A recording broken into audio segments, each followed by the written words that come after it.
الحمد لله وكفى وسلام على عباده الذين اصطفى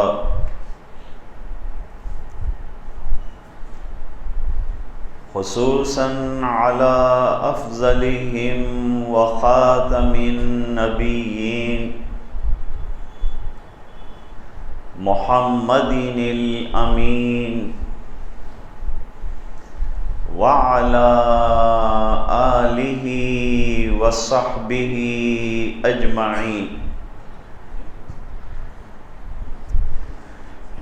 أما بعد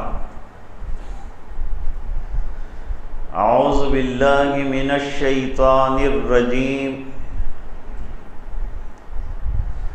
بسم الله الرحمن الرحيم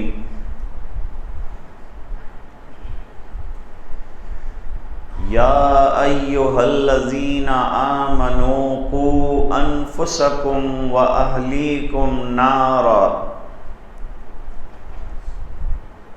وقودها الناس والحجارة صدق الله العظيم اللهم صل على سيدنا محمد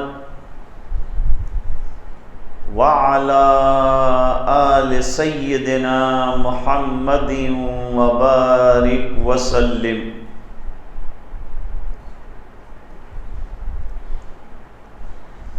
بزرگوں اور دینی بھائیوں،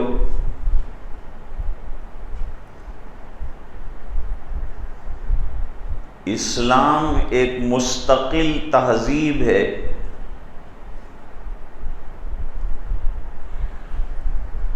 ایک مستقل دین ہے،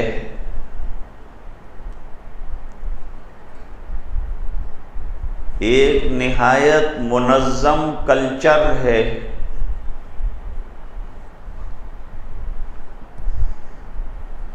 اس میں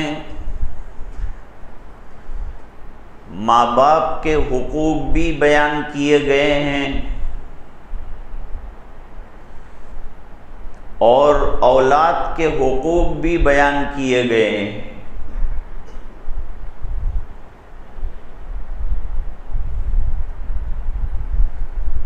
اولاد سے یہ کہا کہ ماں باپ کی خدمت کریں جب اللہ تعالیٰ ان کو بڑا کر دے اور ماں باپ بوڑھے ہو جائیں،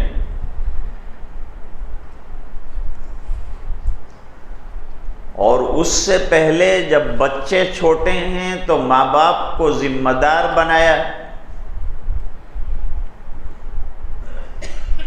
کہ وہ اپنی اولاد کی دینی اور دنیاوی تربیت کریں۔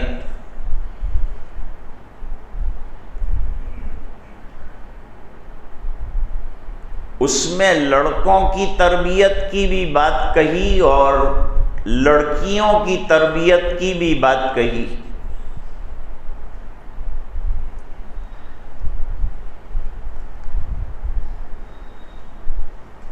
حدیث شریف میں یہاں تک آیا ہے کہ اگر کسی کے یہاں کوئی خادمہ کام کرتی ہے، مسلمان ہے، تو یہ خادمہ کی خدمت تو لی جائے، لیکن اس کی دینی تعلیم کے پیچھے بھی توجہ دی جائے، گھر والے اسے پڑھائیں، لکھائیں، دین سکھائیں، ادب سکھائیں تو بڑا ثواب ہے، بڑا اجر ہے۔ عام طور پر تو یہ ہوتا ہے نا کہ بھئی خادمہ اس کا کام کرے گی، چلے جائے گی، ہم یہ بھی نہیں پوچھتے کہ بھئی تو نماز جانتی ہے، قرآن جانتی ہے۔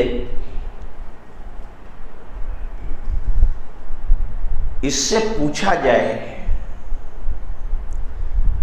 اور اس کی تربیت کا نظام دینی بنایا جائے تو بڑا اجر اور بڑے ثواب کا کام۔ ہے۔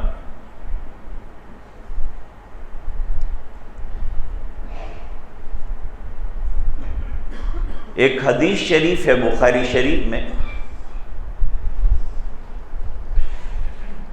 حضرت عائشہ رضی اللہ تعالی عنہ کے حجرے پر ایک مانگنے والی آئی،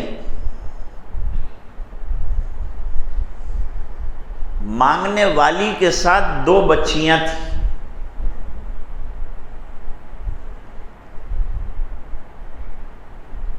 اس عورت نے حضرت عائشہ رضی اللہ تعالی عنہا سے بھیک مانگی۔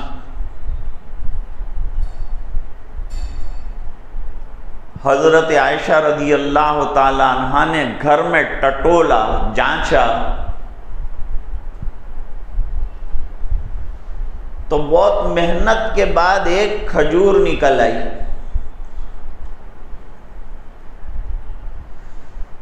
کاشانہ رسول میں ایک کھجور، یہ کھجور بھی اپنے لیے رہنے نہیں دی کہ شام کو کیا کھائیں گے، گھر میں کھانے کو کچھ نہیں ہے۔ مانگنے والی عورت کی ضرورت کا خیال رکھتے ہوئے اس فقیرن کو یہ کھجور دے دی۔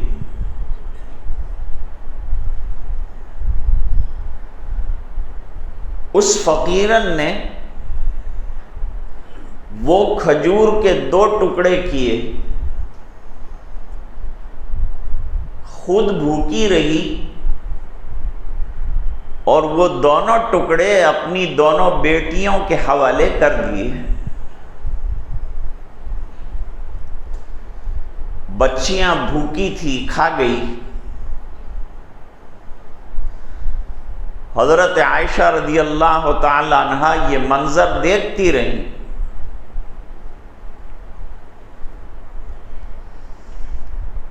جب حضور پاک صلی اللہ علیہ وسلم تشریف لائے تو آپ کے سامنے پورا واقعہ بیان کیا کہ آج ہمارے گھر میں کاش زیادہ کھجوریں ہوتی تو میں ماں کو اور بچیوں کو پیٹ بھر کر کھلاتی۔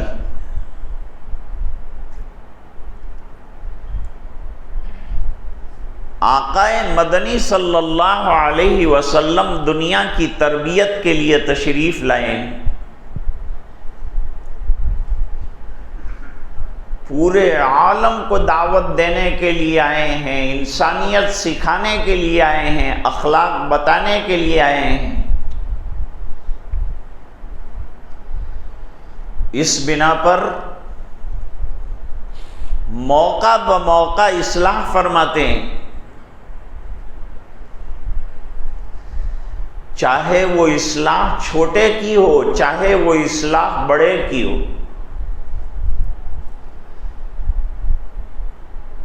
چاہے وہ اصلاح بچے کی ہو، چاہے وہ اصلاح بیوی کی ہو۔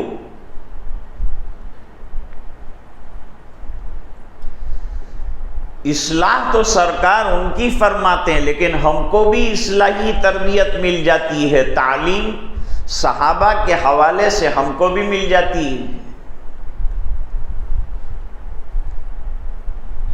تو آپ صلی اللہ علیہ وسلم نے 2 باتیں ارشاد فرمائی۔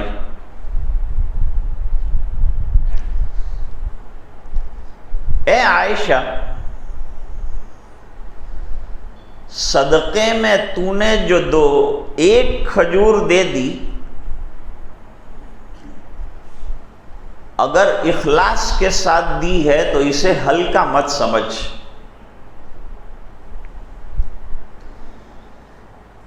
یہ کھجور کا 1 ٹکڑا تیرے لیے جہنم سے آڑ بن جائے گا۔ حدیث شریف میں فرمایا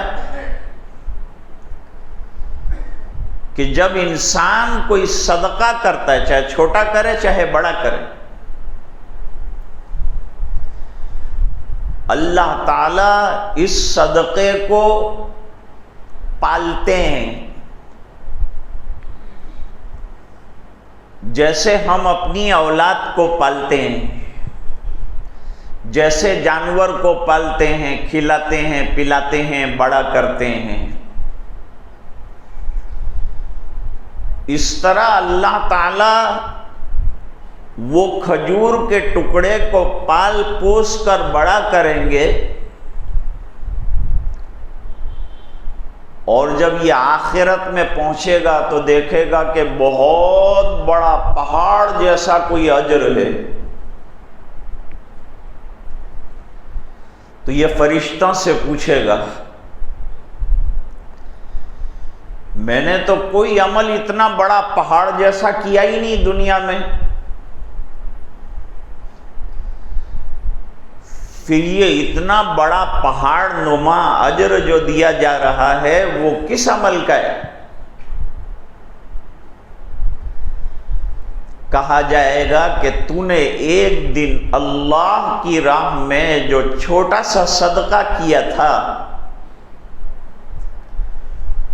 وہ صدقے کو اللہ نے پال کر بڑا کیا اور اس کے اجر کو پہاڑ جیسا کر دیا۔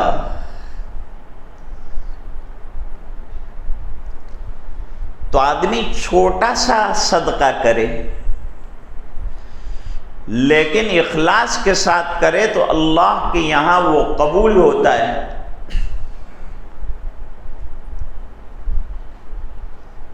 دوسری بات فرمائی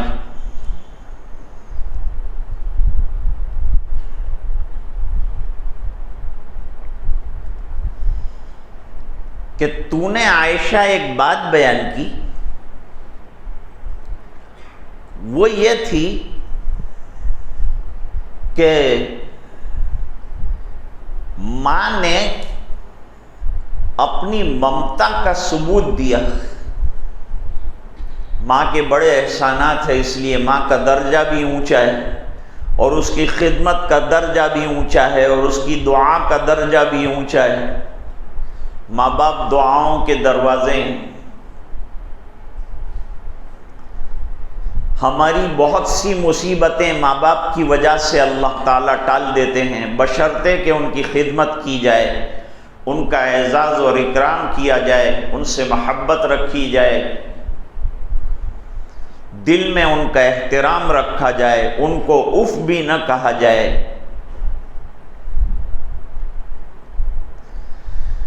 کبھی میری ماں مجھے بہت سخت ڈانٹتی تھی لیکن میں جواب دیتا ہی نہیں تھا، جو وہ فرماتی تھی خاموشی سے سن کر چلا آتا تھا، اس بنا پر کہ جواب دینا بے ادبی ہے اور قرآن کی تعلیمات کے خلاف ہے، اس لیے خاموش ہو جائے۔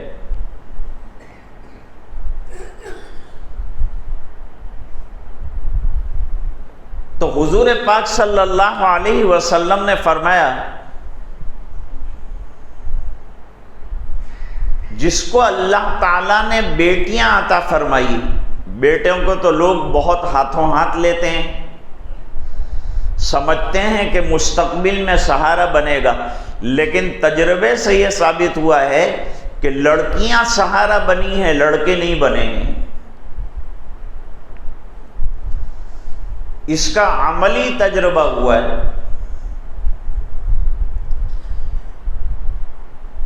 کہ چار لڑکے تھے لیکن ماں کو سنبھالنے کے لیے کوئی تیار نہیں تھا، اور لڑکیاں ان کے داماد وہ ماں کے لیے لڑتے تھے، وہ کہتا تھا میرے یہاں لا کر رکھوں گا، وہ کہتا تھا میرے یہاں لا کر رکھوں گا، یہ خدمت مجھے ملنی چاہیے، وہ کہے یہ خدمت مجھے ملنی چاہیے۔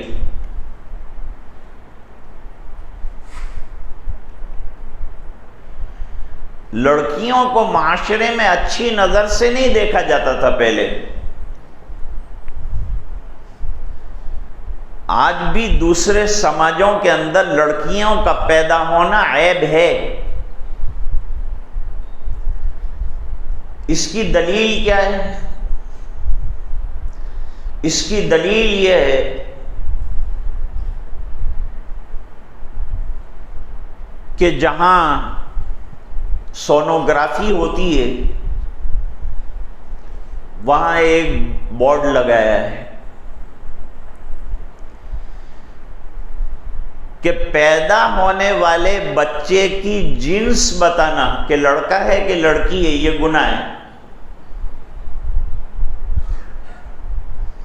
مسلمان تو لڑکی کے آنے پر خوش ہوتا ہے کہ رحمت آ گئی، اب اس کی تعلیم ہوگی، اس کی تربیت ہوگی، گھر سنور جائے گا، آباد ہو جائے گا، پھر اس کی شادی ہوگی تو ایک اور گھر آباد ہو جائے گا، اور اللہ تعالیٰ جو ہے اولاد دیں گے تو ان کے ذریعے سے نسل اور چلے گی اور آبادی کی شکل پیدا ہو۔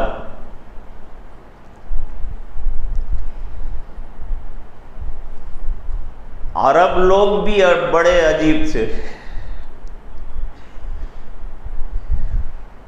انہوں نے اپنا سفارشی جو ہے دیویوں کو بنایا تھا، حالانکہ وہ لڑکیوں کو پسند نہیں کرتے تھے، اور دیویوں کو اپنا معبود بنایا تھا جبکہ وہ لڑکیوں کو ناپسند کرتے تھے،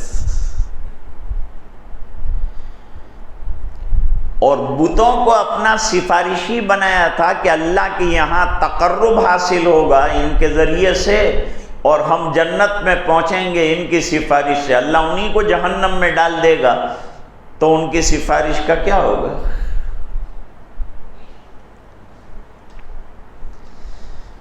بچی پیدا ہوتی ہے تو غیروں کے یہاں منہ چھوٹے چھوٹے ہو جاتے ہیں، اور عرب کا بھی یہی حال تھا۔ یہاں یہ بورڈ کیوں لگایا ہے؟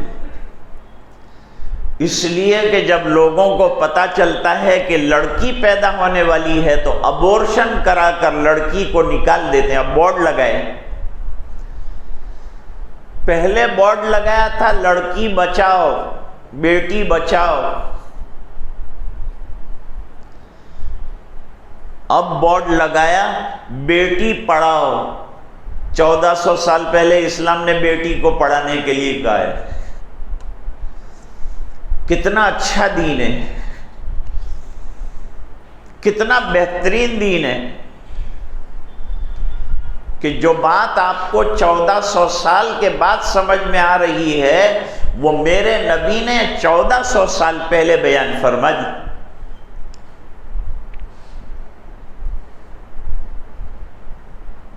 تو لڑکیوں کا پیدا ہونا خوشی کا باعث ہونا چاہیے،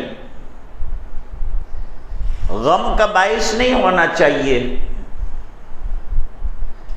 سرکار کی 4 بیٹیاں ہیں، اور انتقال پر سرکار کے آنسو نکلے ہیں، قبر پر غمگین ہو کر آپ بیٹھے ہیں، فاطمہ سے پیار کیا ہے، اسے جنت کی عورتوں کی سردار قرار دیا ہے۔ بیٹیوں سے سرکار بہت پیار کرتے تھے، بہت محبت فرماتے تھے۔ بیٹے باقی نہیں رہے، اس کے پیچھے بڑی حکمتیں اور مصلحتیں بیان کی گئیں۔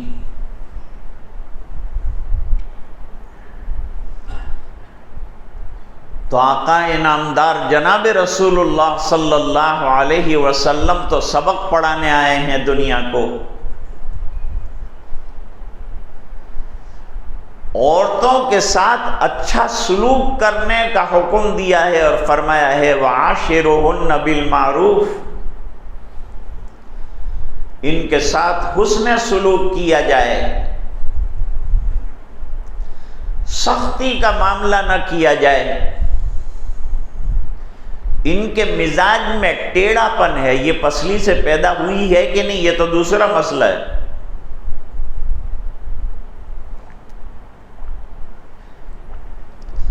لیکن یہ بات تو بالکل طے ہے کہ مزاج میں عورت کے ٹیڑھا پن ہوتا ہے۔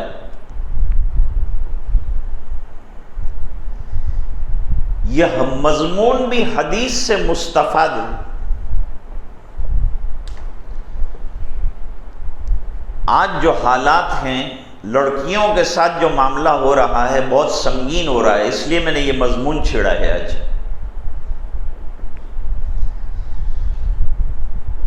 اولاد مانگی جاتی ہے، اللہ دیتے ہیں، لڑکا دے اللہ کہ لڑکی دے، یہ نعمت اور رحمت ہے اللہ کی۔ اب اس کی قدر یہ ہے کہ ان کی تعلیم اور تربیت کا خیال رکھیں، ان کو مہذب بنایا جائے اور ان کو دین کی بہترین تعلیم دی جائے، آراستہ کیا جائے۔ اس کے لیے کیا کرنا چاہیے کہ ہماری بچیاں غیروں کے ساتھ بھاگ نہ جائیں، اس کے لیے چند پریکاشنز لینے کی ضرورت۔ نمبر 1، گھر کے ماحول کو اتنا اچھا دیندار بناؤ کہ لڑکی کو غیر کے ساتھ جانے کا تصور ختم ہو جائے، اور یہ اس وقت ہوگا جب کہ ماں باپ خود نیک ہوں گے تو گھر کا ماحول بھی نیکیوں والا، پردے والا، برقعے والا ہو۔ ماں خود برقع پہنے گی اور سادہ برقع پہنے گی تو اولاد اور لڑکیاں بھی دیکھ کر برقع پہنے گی۔ ماں نماز پڑھے گی تو لڑکی بھی نماز پڑھے گی۔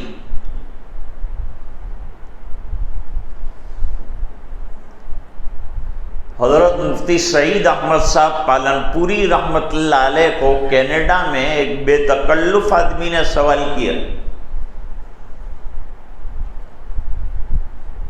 حضرت مارا پوئرا نیک تھئی جائے، ماری દીકરીઓ نیک تھئی جائے، رابعہ بصری જેવી બની જાય، એના માટે મારે શું કરવાનું؟ میری اولاد نیک بنے اس کے لیے مجھے کیا کرنا چاہیے؟ کیا فارمیولہ اختیار کرنا چاہیے؟ کیا طریقہ کار اختیار کرنا چاہیے؟ حضرت نے فرمایا یہ جادوئی چھڑی نہیں ہے کہ سر کے اوپر گھمائی اور لڑکا نیک بن گیا، سر پر گھمائی اور لڑکی نیک بن گئی اور نمازی بن گئی۔ اس کے لیے محنت کرنی پڑے گی، اور محنت کا پہلا حصہ یہ ہے کہ ماں باپ کو نیک بننا پڑے گا۔ ماں باپ نیک ہوں گے تو ان کی نیکی کا اثر بچے کے اوپر پڑے گا۔ جیسے ماں باپ ہوں گے ایسے پھل ہوں گے۔ ماں باپ میں نیکیاں ہیں تو اولاد کے اندر انشاءاللہ نیکیاں آئے گی، خوبیاں آئے گی۔ میرے والد صاحب نے ایک چھوٹے سے بچے کو پوچھا، بیٹا تم مسجد میں نماز پڑھنے نہیں آتا؟ کہا میرے ابا بھی نہیں آتے۔ ابا تو بیچارے بہت بیزی ہیں، وہ نماز پڑھنے نہیں آتے، تو آ جایا کر۔ کہا میری امی بھی گھر میں نماز نہیں پڑھتی۔ اور میرے والد صاحب فرماتے تھے کہ یہ بچہ ماحول کی شکایت کر رہا ہے کہ میرے گھر میں نماز والا جو ماحول چاہیے وہ نہیں۔ اگر میرے گھر میں دین والا ماحول ہوتا، نماز والا ماحول ہوتا تو میں بھی نماز پڑھنے جاتا۔ جب بچے دیکھتے ہیں کہ ابا جان ٹوپی لے کر مسجد جا رہے ہیں تو بچہ بھی ضد کرتا ہے مجھے بھی لے جاؤ، مجھے بھی لے جاؤ۔